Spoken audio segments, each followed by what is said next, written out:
Em maio de 1942, num pequeno salão em Nhenhan, no noroeste da China, Mao Zedong faz um discurso sobre a arte. 7 anos depois, esse discurso vai ser a base sobre a qual todo o país aprende a olhar para imagens.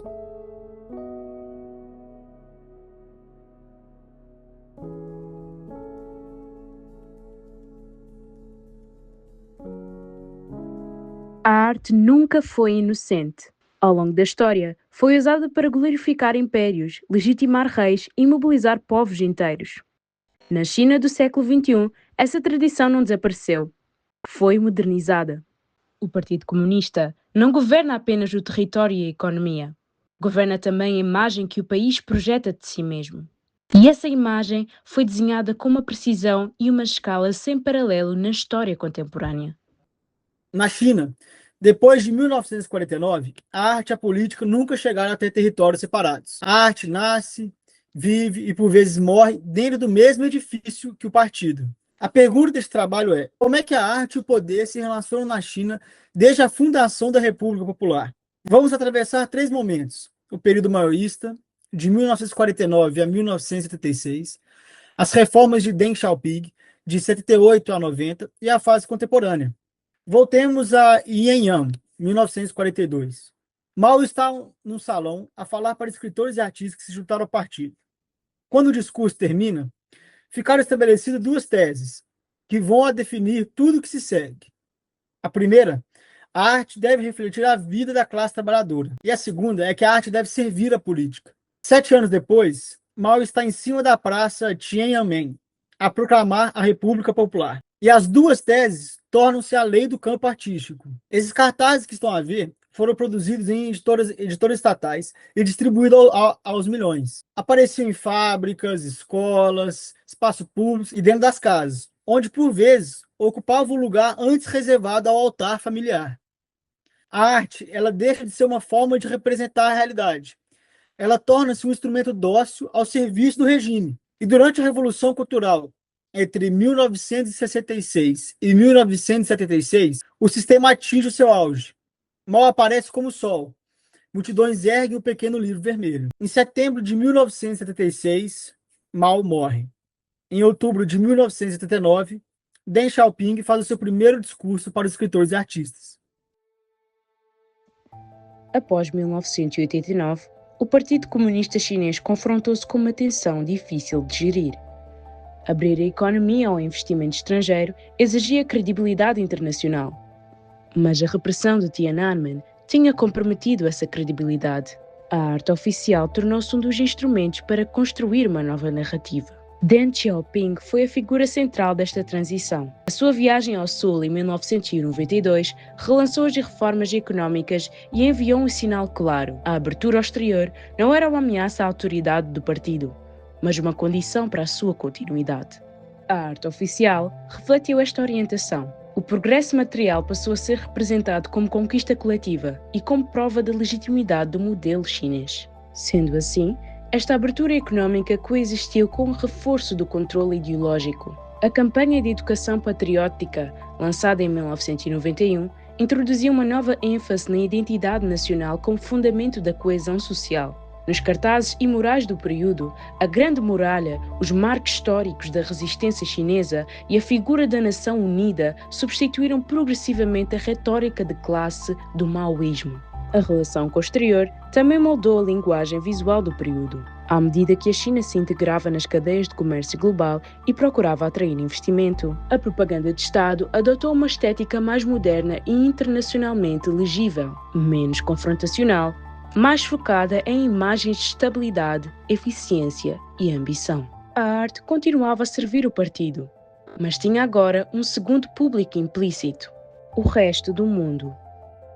A devolução de Hong Kong em 97 e o aniversário de 50 anos da República Popular da China em 99 foram momentos em que esta dupla função da arte oficial, dirigida de dentro para fora, se tornou particularmente evidente. As imagens produzidas para esses eventos procuravam afirmar soberania e continuidade histórica, mas também projetaram uma China capaz de ocupar o seu lugar na ordem internacional. A estética oficial da República da China tem um padrão bastante específico e é muito bem pensado. E estes padrões podem ser evidenciados em coisas simples do dia a dia. O termo de Mao, por exemplo, nasceu como um símbolo de igualdade e revolução e continua hoje em dia nos palcos oficiais. Xi Jinping, o atual presidente da China, continua a utilizar este terno em eventos oficiais, por exemplo.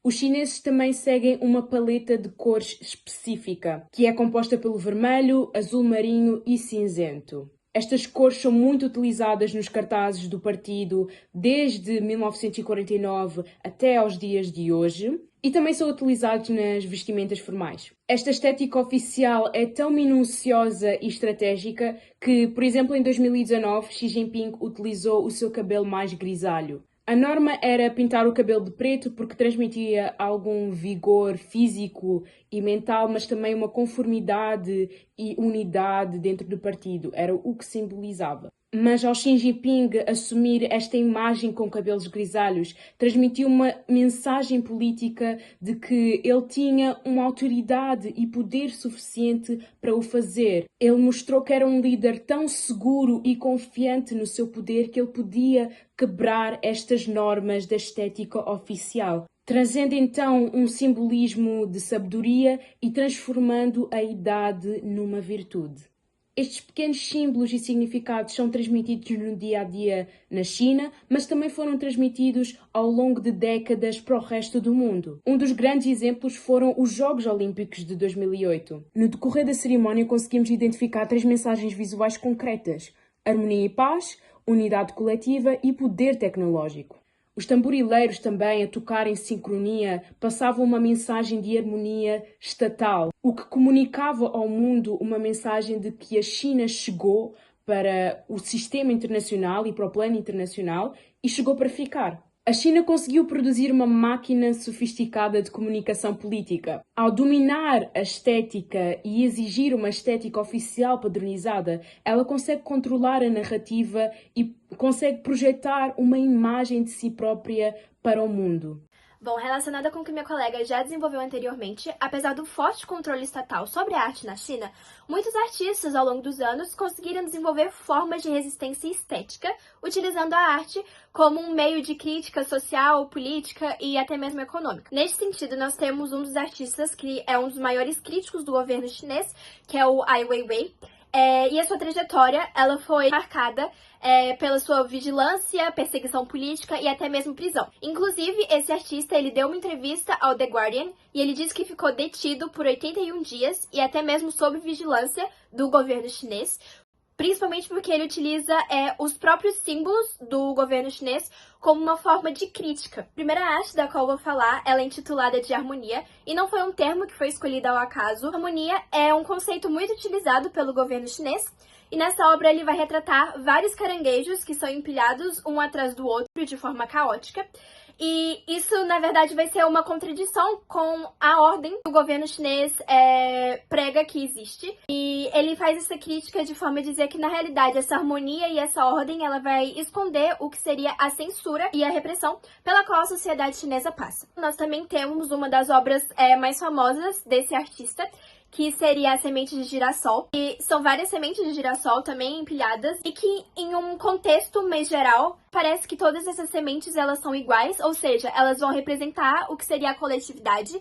Mas na realidade, se formos analisar de uma forma mais minuciosa, cada semente tem sua própria característica. Ele vai fazer uma crítica do que seria essa tensão entre a uniformização da sociedade chinesa e desse individualismo que não é algo que é muito presente na sociedade. Nós também temos um artista igualmente importante, que é o Wei Minjun.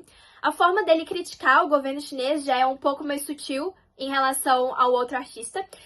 A sua arte, ela é traduzida em figuras, muitas vezes são caricaturas de pessoas sorrindo, mas que não é um sorriso que vai se traduzir na felicidade. Ele é, na realidade, um sorriso forçado, que vai demonstrar, então, uma conformidade, pressão social e até mesmo a perda da individualidade. Recentemente, uma das suas artes, que representava o exército, também foi amplamente criticada pelos nacionalistas, porque mesmo que não seja uma crítica direcionada ao governo de forma direta, todos esses temas que fogem da narrativa oficial do governo chinês são vistos como uma ameaça e o governo vai traduzir isso como uma forma de censura à arte. Para além disso, o uso de internet e de outros meios alternativos é amplamente utilizado por outros artistas que procuram uma forma diferente de exporem sua arte, principalmente para conseguirem dialogar com o Ocidente, que é amplamente conhecido por ter essa ideia de democracia nos seus governos. Mas mesmo assim, muitos desses artistas também acabam sofrendo essa censura digital. Não importa em qual meio, o governo chinês, tudo que foge àquela narrativa oficial do seu governo é visto como uma ameaça. A arte na China contemporânea está amplamente ligada ao contexto histórico e político do país, desde o período maoísta, em que era utilizada como um instrumento de propaganda política, até a atualidade, que é usada como uma estética oficial do governo para promover a identidade nacional, a harmonia e também a ideia de progresso. Por outro lado, nós temos os artistas, que eu mencionei anteriormente, que utilizam para questionarem o que seria a narrativa oficial do governo e como uma forma de resistência. E, em geral, essa arte na China contemporânea, ela vai ser uma tensão constante entre o que seria a propaganda e o que seria a liberdade de expressão. Ou seja, ela não vai ser apenas um reflexo da sociedade, mas um espaço de disputa entre controle e resistência.